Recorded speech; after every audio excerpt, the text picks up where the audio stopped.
इस कहानी की शुरुआत आज से तकरीबन 20 साल पहले गांव रामपुर के अमीर सेठ के साथ बीती असली कहानी है, जो अपनी 9 माह की गर्भवती बीवी को गांव से अमावस्या की रात को शहर के अस्पताल ले जा रहे थे। कब्रिस्तान के रास्ते को पार करते ही अचानक सेठ की गाड़ी एक पुराने से घर के सामने आकर खराब हो जाती है। क्या मुसीबत है, इस गाड़ी को भी अभी खराब होना था, ऊपर से ये काली रात और बीवी भी तकलीफ में है। अब इस सुनसान रास्ते पर कोई मैकेनिक भी नहीं मिलेगा, क्यों ना इस घर में जाकर किसी से मदद मांगूं।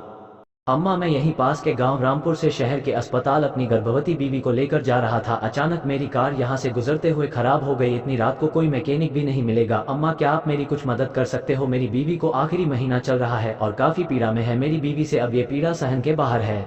बेटा, मैं तुम्हारी मदद तो कर दूं, पर ये जो घर है वो एक तांत्रिक के दिए हुए शाप से शापित है। यहाँ तुम इस बच्चे का जन्म ना होने दो, वरना तुम्हारे इस बच्चे के साथ साथ तुम्हारी आगे आने वाली पीढ़ी भी उस शाप को भोगेगी और तुम्हारी बीवी और तुम पर जान का भी संकट हो सकता है। मेरी बात मानो तो तुम यहाँ से जल्दी चले जाओ बेटा।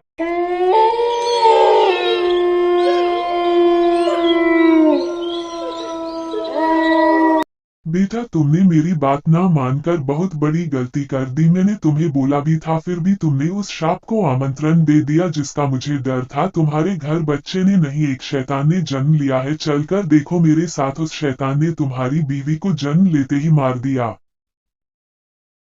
अम्मा, मैंने आपकी बात ना मानकर बहुत बड़ी गलती कर दी। मैंने अपना सब कुछ गवा लिया। अब चाहकर भी कुछ ठीक नहीं हो सकता। अब इस शैतान के बच्चे को यहाँ पीछे वाले कब्रिस्तान में जिंदा दफन करना होगा। अम्मा, इस बच्चे को तो ठिकाने लगा दिया मैंने, अब किसी की जान को कोई खतरा नहीं है। रही बात तांत्रिक के शाप की, जब तक उस तांत्रिक को ये शैतान नहीं मिलेगा तब तक किसी बेकसूर की जान नहीं जाएगी। तुमने खुश किया मुझे। अपने पोते को बचाने के लिए तुमने उस सेठ के बच्चे और उसकी आगे आने वाली पीढ़ी की बलि दे दी। उस मूर्ख सेठ को पता ही नहीं था, जिस अम्मा पर भरोसा कर रहा है वही अम्मा उसके परिवार की बलि चढ़ा रही है। बाबा, ये सब मुझे तुम्हारी वजह से करना पड़ा है, क्योंकि तुमने मेरे पोते को अगवा करके उसकी बलि देनी चाहिए और अपने पोते को बचाने के लिए मुझे एक बेकसूर परिवार की बलि देनी पड़ी। मुझे अपने किए पर बहुत अफसोस है, जिसके लिए भगवान मुझे कभी माफ नहीं करेगा। पर अपने पोते की जिंदगी बचाने के लिए भगवान जो सजा दे मुझे मंजूर है। ये थी उस सेठ की कहानी, जिसे पता ही नहीं है आगे उसके जीवन में अभी क्या कुछ घटित होने वाला है। सच में सेठ के साथ बुरा हुआ। चलो अब एक कहानी मैं सुनाती हूँ। ये कहानी है एक ऐसे बच्चे की जिसे भूतिया और डरावने सपने देखना पसंद था। वो बच्चा बस भूतों की दुनिया में जाकर जीना चाहता था। उसका इंसानों के बीच मन नहीं लगता था, पर ये इतना भी आसान नहीं था, क्योंकि डरावने सपने उसे कभी कभार ही आया करते थे, जिससे वो परेशान सा रहने लगा। पिंकी यार, तुम ये बताओ, तुम्हें सपने देखना पसंद है? तुम्हें किस तरह के सपने देखना पसंद है? मोनू, मुझे अच्छे सपने देखना पसंद है कि मैं पढ़ लिख कर सरकारी नौकरी करूँ, एक अच्छी पोस्ट पर बैठकर समाज के लिए काम करूँ और अपने माँ बाप की हर खुशी को पूरा कर सकूँ। और तुम्हें कैसे सपने पसंद है मोनू? यार पिंकी, मुझे तो भूतों की दुनिया में समाने का मन करता है। अगर ऐसी कोई जादू की छड़ी होती जिसे घुमाते ही मैं सपने की दुनिया से भूतों की दुनिया में ही हमेशा रह जाता तो बहुत अच्छा महसूस होता मुझे। मोनू, तुम तो हमेशा बेवकूफ़ी वाली ही बातें करते हो। ऐसा कभी होता है क्या? तुम इतने बेकार सपने देखते हो। तुम्हारे साथ मुझे कोई दोस्ती नहीं रखनी, इसलिए तुम पढ़ाई में इतने नालायक हो जिसे अपने भविष्य की चिंता नहीं। बाबा, मुझे ऐसा बच्चा मिल गया है जो आसानी से आपकी सिद्धि को सिद्ध करने में बलि का बकरा बन सकता है। उस बच्चे को सपनों में भूतों की दुनिया से प्यार है जिसमें वो रहना चाहता है। जाओ मेरे चेले, तुम उस बच्चे को बोलो अब उसका ये सपना पूरा होने वाला है और उसे यहाँ मेरे पास लेकर आओ। उसकी बलि से मुझे वो सिद्धि हासिल होगी जो आज तक किसी ने नहीं की। बेटा, कल मैंने छुपकर तुम्हारी सारी बातें सुनी। जैसा तुम चाहते हो वैसा ही होगा, मगर इसके लिए तुम्हें मेरे साथ तांत्रिक बाबा के पास चलना होगा, जो तुम्हें जादू की छड़ी देंगे। क्या बात है, सच में? अगर ऐसा हो सकता है तो इससे बड़ी खुशी की बात मेरे लिए क्या होगी। मैं आपके साथ जरूर चलूंगा।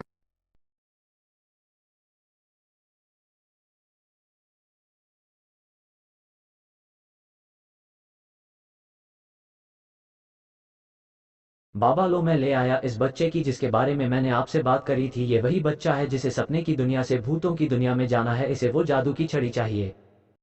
बहुत खूब मेरे चेले, मुझे तुम पर पूरा भरोसा था कि तुम ये कार्य पूरा करोगे। अब मैं इस बच्चे को वो मंत्र सिखाऊंगा और एक ऐसा चाकू दूंगा जिससे ये बच्चा अपनी मनोकामना को पूरा कर पाएगा। उसके बाद वो तांत्रिक उस बच्चे पर अपनी सिद्धि का प्रयोग करने लगा। उस बच्चे ने कभी सोचा भी ना होगा जो वो करने जा रहा है वो उसकी जिंदगी को पूरी तरह से बर्बाद कर देगा और उसकी आत्मा पर तांत्रिक का कब्जा हो जाएगा। इस बात से अनजान बच्चा रोज उस तांत्रिक के पास जाने लगा। फिर एक दिन तांत्रिक ने उस बच्चे को अपने वश में पूरी तरह से कर लिया। उसे एक चाकू दिया और कहा, इस चाकू को अपने तकिए के नीचे रख कर सोना, और अगर इस चाकू को किसी ने तुम्हारे सुबह उठने से पहले उठा लिया तो तुम मर जाओगे और कभी भूतों की दुनिया से बाहर नहीं आ सकोगे। ऐसे वो बच्चा आए दिन रात को अपने तकिए के नीचे चाकू रखकर सोने लगा और भूतों की दुनिया में चला जाता, जहां उसे भूत, जिन, चुड़ैल और तरह तरह के भूत दिखते। किसी की उस चाकू पर नजर ना पड़े, सुबह उठकर चाकू छिपा देता, जिससे वो खुश होता। तांत्रिक के वश में होने के कारण बच्चा ना चाहते हुए भी एक दिन रात को सोने से पहले अपनी माँ को अपने भूतों की दुनिया में जाने की बात बता देता है कि कैसे वो एक चाकू की मदद से उस दुनिया में जाता है, पर तांत्रिक के वश में होने के कारण पूरी बात नहीं बता पाता, जिसके बाद उसकी माँ उसे बेवकूफ़ बोलती है, ऐसा सिर्फ किस्से कहानियों में होता है, असल जिंदगी में नहीं। अब तुम इन वहमों से बाहर निकलो और जाकर सो जाओ। बेटे के सोने के बाद माँ उसके तकिए के नीचे से चाकू निकाल कर फेंक देती है और उसका बेटा कभी नींद से नहीं जागता। अब उसकी आत्मा तांत्रिक के कब्जे में चली जाती है। इस तरह तांत्रिक की सिद्धि पूरी हो जाती है।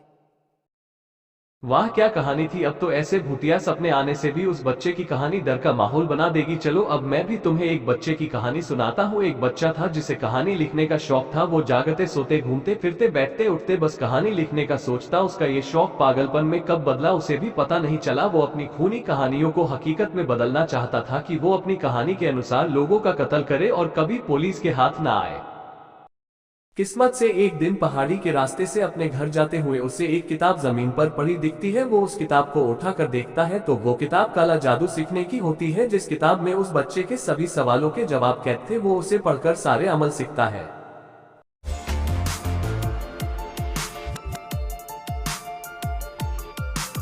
वो बच्चा इतने कम समय में एक तांत्रिक बन गया जो रोज किसी ना किसी को अपने वश में करके बलि देने लगा और लाश पर बैठकर मंत्रों के उच्चारण से अपनी सिद्धि हासिल करने लगा, जिस वजह से शहर से अब लोगों के लापता होने के केस दर्ज होने लगे। एक दिन उस लड़के को उसके चेले के जरिए फोन पर खबर मिलती है कि पुलिस को तुम्हारे बारे में पता लग गया है, तुम उस जगह को छोड़कर वहां से भाग जाओ, पुलिस वहां तुम्हें गिरफ्तार करने आ रही है।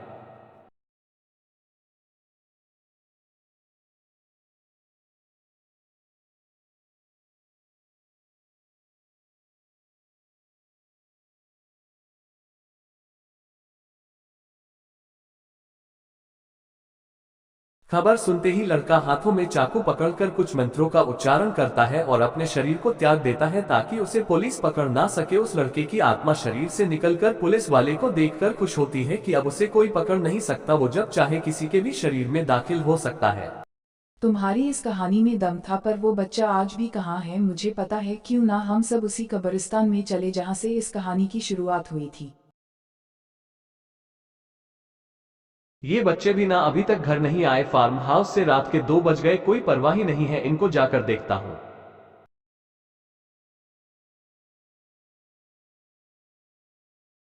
चलो हम सब चलते हैं उस कब्रिस्तान में जहाँ इस कहानी के हर सवाल का जवाब है।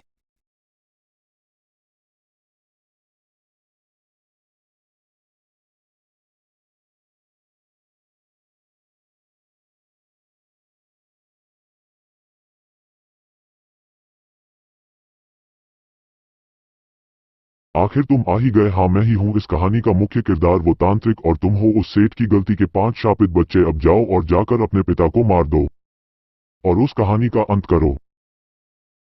हम आज तुम्हें मार देंगे। हम उस शाप से शापित हैं जिसे आज से 20 साल पहले आपने शुरू किया। तुम्हारे अंत से ही आज उस कहानी का अंत होगा।